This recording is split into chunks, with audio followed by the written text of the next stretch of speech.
A few days ago, a beautiful soul reached out to me and said she wanted to bless people with food. So she sent me money to provide meal for those who needed them. And today was the day we made it happen. With that support, I prepared and packaged the food, and seeing the smile on people's faces made my heart so happy. The beneficiaries were so grateful, and they offered a heartfelt prayer for the woman who made it possible. Benedict Ikohosa, may God bless you. May God replenish your pocket in the mighty name of God of humanity. Amen. Lord, my offerings to you, which I offer with my friends today.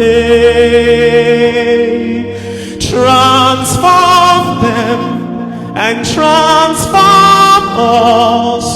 Purify them and purify us in this sacrifice divine for always, Lord.